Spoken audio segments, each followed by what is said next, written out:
Donc cette publication porte sur les risques naturels en Asie centrale et notamment sur l'un des plus grands glissements de terrain de la zone, le glissement de Bechkiol, et plus particulièrement sur les conditions de sa mise en place dans l'environnement.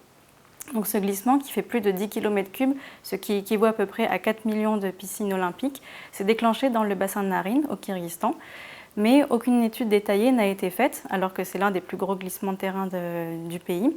Donc c'est-à-dire qu'on ne sait pas quand est-ce qu'il a eu lieu, ni quels ont été ses impacts sur l'environnement autour de lui. Donc l'objectif, c'était de pouvoir comprendre un peu l'évolution de ce glissement avec le paysage. Donc la seule chose qui a été estimée, c'est le fait qu'il aurait barré une rivière, qui est une des rivières les plus importantes pour le pays, économiquement parlant. Donc nous, ce qu'on a fait, c'est qu'on a fait des études très détaillées d'images satellites et on est allé sur le terrain, et notamment pour récupérer des échantillons de sédiments lacustres et qu'on a ensuite pu dater par luminescence et carbone 14.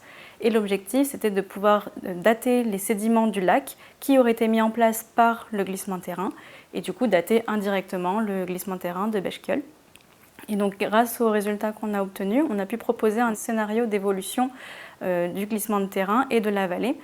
Donc, ce qu'on pense, c'est qu'il y a eu un premier glissement de terrain gigantesque qui s'est déclenché il y a environ 52 000 ans. Donc, les dépôts du glissement de terrain ont barré la rivière et du coup, on a eu un lac qui s'est formé en amont. Ce lac qui s'est rempli pendant environ 20 ans et il a perduré pendant environ 36 000 ans dans la vallée. Et c'est un des temps de résidence les plus longs jamais enregistrés dans le monde. Donc pendant ce temps-là, des sédiments se sont déposés et il y a eu un moment donné où le barrage s'est rompu et ça a provoqué une vidange très rapide et catastrophique du lac qui s'est vidé en à peu près 2 jours. Donc dans les 1500 ans qui ont suivi cette vidange catastrophique, il y a eu plusieurs événements qui se sont succédés.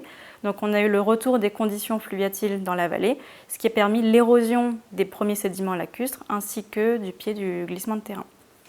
À la suite de ça, on a eu un ou plusieurs glissements de terrain qui se sont reproduits au même endroit, qui ont bouché à nouveau la rivière, ce qui a permis la formation d'un deuxième lac qui lui s'est rempli en 4 ans.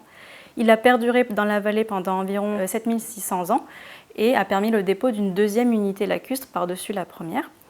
Et ce lac-là, lui, va se vider progressivement. Il commence vers 8500 ans et il va se vider lentement et calmement jusqu'à ce qu'il soit complètement à sec.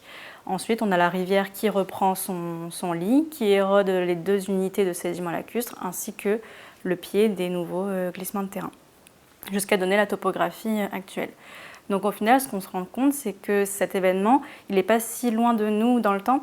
Il faut imaginer qu'il y a 7000 ans, il y avait encore un lac énorme, là où aujourd'hui on a un désert aride, et que des peuples devaient probablement occuper les rivages de ce lac.